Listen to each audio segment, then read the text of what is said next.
Cara, eu tô abismado que já são 6 horas da tarde. Eu sentei aqui, era 2, 3. Nem vi nada ainda. Nem vi. Eu tenho que ver essas duas coisas aqui, velho. Eu vou deixar passando aí. Vou lá na. Vou dar comida pros araras ali rapidão e pros bichos ali embaixo. E. Vou ver aqui como é que tá. O que está acontecendo? Bom te ver. Você também. A O maior que está parte agora os caras estão cobrindo, né? Mas eu tenho uns aqui que eu ainda faço, gosto de fazer, então. acontecendo? Sabe, uma semana tranquila. Mais ou menos esse Segura aí. anúncio recente que você fez sobre moderação de conteúdo, como ele foi recebido. Provavelmente depende de quem você perguntar. Mas, você sabe. Mas olha, quero dizer, eu tenho trabalhado nisso há muito tempo. Então, quero dizer, você tem que fazer o que acha que é certo. Sabe, nós temos estado em uma longa jornada aqui, certo? Quero dizer, é difícil. E eu acho que em algum nível você só começa uma dessas empresas se acreditar em dar voz às pessoas, certo? Quero dizer, o objetivo de toda rede social é basicamente, você sabe, dar às pessoas a capacidade de compartilhar o que elas querem. Certo? E, você sabe, isso volta à nossa missão original. É apenas dar às pessoas o poder de compartilhar e tornar o mundo mais aberto e conectado. O que você acha que iniciou? O caminho em direção ao aumento da censura? Porque, claramente, estávamos indo nessa direção nos últimos anos. Parece que realmente descobrimos sobre isso quando o Elon comprou o Twitter e recebemos os arquivos do Twitter. E quando você entrou aqui e quando estava explicando a relação com o FBI, onde eles estavam tentando fazer você remover certas coisas que eram verdadeiras e reais e certas coisas que eles tentaram fazer você limitar a exposição a elas. Então são esse tipo de conversas. Tipo, quando tudo isso começou. Sim. Bem, olha, eu acho que voltando ao começo, ou como eu estava dizendo, eu acho que você começa uma dessas se importa em dar voz às pessoas. Sabe, eu não estava muito envolvido nas nossas políticas de conteúdo, tipo, nos primeiros 10 anos da empresa. Era meio que bem conhecido em toda a empresa que estávamos tentando dar às pessoas a capacidade de compartilhar o máximo possível. E questões surgiam, questões práticas, certo? Então, se alguém está sendo intimidado, por exemplo, nós lidamos com isso, certo? Nós implementamos sistemas para combater o bullying. Você sabe, se alguém está dizendo, ei, você sabe, alguém está pirateando conteúdo protegido por direitos autorais no serviço, é tipo, ok, vamos construir controles para que possamos encontrar conteúdo protegido por IP. Mas foi realmente nos últimos 10 anos que as pessoas começaram a pressionar por uma censura baseada em ideologias. E eu acho que foram dois eventos principais que realmente desencadearam isso. Em 2016 houve a eleição do presidente Trump. Também coincidiu basicamente com o Brexit na UE e meio que a fragmentação da UE. E então, você sabe, em 2020 teve a Covid. E eu acho que esses foram basicamente esses dois eventos que aconteceram pela primeira vez. Nós enfrentamos essa enorme pressão institucional para basicamente começar a censurar conteúdo. Fundamentos ideológicos. Desculpe interromper você, mas quando isso surgiu pela primeira vez em 2016, veio disfarçado de uma farsa de conluio russo. Sim, e essa é a questão. Naquela época, eu estava realmente mal preparado para entender o que estava acontecendo, certo?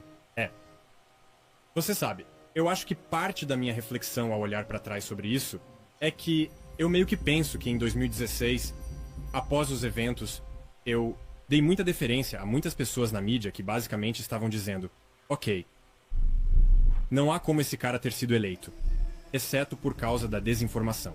As pessoas não podem realmente acreditar nessas coisas, certo? Tem que ser que existe esse tipo de desinformação massiva por aí. Parte disso começou com as coisas do conluio russo, mas isso meio que se transformou em coisas diferentes ao longo do tempo. Bem, foi. Ele era tão polarizador ideologicamente, certo? Tipo, as pessoas não queriam acreditar nisso. Alguém olhou pra ele e disse: este deveria ser nosso presidente. Sim, então eu peguei isso. E meio que assumi que todo mundo estava agindo de boa fé. E eu disse, ok, bem, existem preocupações sobre a desinformação. Devemos, assim como quando as pessoas levantaram outras preocupações no passado e tentamos lidar com elas Certo, sim, as pessoas sabem, você sabe. Se você perguntar às pessoas, ninguém diz que quer desinformação. Então, talvez haja algo que devêssemos fazer para tentar resolver isso. Mas eu estava realmente preocupado. Desde o começo, em basicamente me tornar esse tipo de decisor sobre o que é verdade no mundo. Certo? Isso é uma posição meio louca para estar para bilhões de pessoas usando o seu serviço. E... então tentamos implementar você sabe, um sistema que lidasse com isso. Você sabe, no começo, tentei basicamente fazer com que, fosse realmente limitado. Nós estamos tipo, tudo bem, vamos ter um sistema onde existem esses verificadores de fatos de terceiros e eles podem checar as piores das piores coisas. Certo, então, coisas que são claramente fraudes, e não é como se estivéssemos analisando discursos sobre se algo é um pouco verdadeiro ou um pouco falso, como a Terra é plana. Você sabe, coisas assim, certo? Então esse era meio que o objetivo original. Nós implementamos o sistema e ele meio que se desviou a partir daí.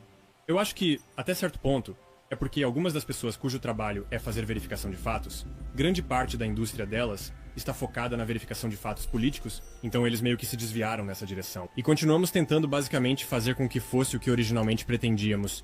O que simplesmente, você sabe, não é... A questão é, tipo, julgar as opiniões das pessoas para fornecer nesta camada, para meio que ajudar a verificar alguns dos conteúdos que parecem mais extremos, mas simplesmente, você sabe, nunca foi aceito pelas pessoas de forma ampla. Eu acho que as pessoas simplesmente sentiram que os verificadores de fatos eram muito tendenciosos. Mark Blight Jr. Não necessariamente tanto assim. E o que eles decidiram, embora às vezes eu ache que as pessoas discordariam disso na maior parte do tempo, era apenas sobre quais tipos de coisas elas escolhiam, até mesmo verificar na primeira vez. Então, eu meio que acho que, depois de ter passado por todo esse exercício, eu não sei. É algo saído de 1984, um desses livros que é, tipo, realmente uma ladeira escorregadia e... chega a um ponto em que está tudo bem. Isso está destruindo muita confiança, especialmente nos Estados Unidos, em ter esse programa, e eu acho que foi...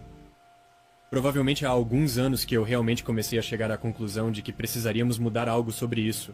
A Covid foi outra grande crise, que também foi muito complicada. Porque no começo, é como uma crise legítima de saúde pública. Você sabe, no começo, você sabe, até mesmo pessoas que são os mais fervorosos defensores da primeira emenda. Você sabe. A Suprema Corte tem esse precedente claro. É como, tudo bem, você não pode gritar fogo em um teatro lotado. Há momentos em que, se há uma emergência, sua capacidade de falar pode ser temporariamente restringida para controlar uma emergência. Então, eu era simpático a isso. No começo da Covid, parecia que tudo bem, você tem esse vírus, parece que está matando muitas pessoas. Eu não sei. Nós não sabíamos na época quão perigoso isso ia ser. Então... no começo parecia que, tudo bem, deveríamos dar um pouco de deferência ao governo e às autoridades de saúde sobre como deveríamos lidar com isso. Mas, quando passou de 2 semanas para achatar a curva, você sabe. E no começo era tipo, tudo bem, não há máscaras suficientes, as máscaras não são tão importantes para eles. É como, não, você tem que usar uma máscara. E, você sabe, tudo estava mudando. Ficou muito difícil de acompanhar. E isso realmente atingiu o ponto mais extremo, eu diria.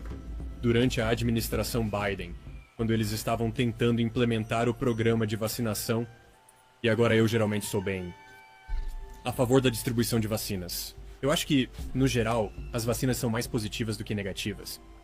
Mas eu acho que, enquanto eles estavam tentando implementar esse programa, eles também começou tentaram... a copiar o jeito do Elon Musk de falar, né? Nada tá falando, aí demora um ano pra pensar, né? Tipo, take your time, né? Sei o que, não. Então, aí com 1 hora pausado, né? Igual o Elon Musk. Parece que travou, você fica, alô, alô? censurar qualquer um que estivesse basicamente argumentando contra isso. E eles nos pressionaram muito para remover coisas que, honestamente, eram verdadeiras. Certo? Olha. Quer dizer, eles basicamente nos pressionaram e disseram, você sabe, qualquer coisa que diga que as vacinas podem ter efeitos colaterais, você basicamente precisa remover... Ah, eu vi um post do Vanilla falando a união dos arianos, não sei o que, Trump, Elon Musk, e o ariano honorário, que é o Zuckerberg. Ele é judeu, né? Ah, essa galera é maluca. E eu estava tipo. Bem, nós não vamos fazer isso. Tipo, claramente não vamos fazer isso. Quer dizer, isso está meio que no nosso grupo. Quem são eles? Está dizendo pra você remover coisas que falam sobre os efeitos colaterais das vacinas. Eram pessoas da administração Biden. Eu acho que foi, sabe, eu não estava Bom, vai envolvido. dar pra gente ver tudo isso. Quem quiser tá na descrição.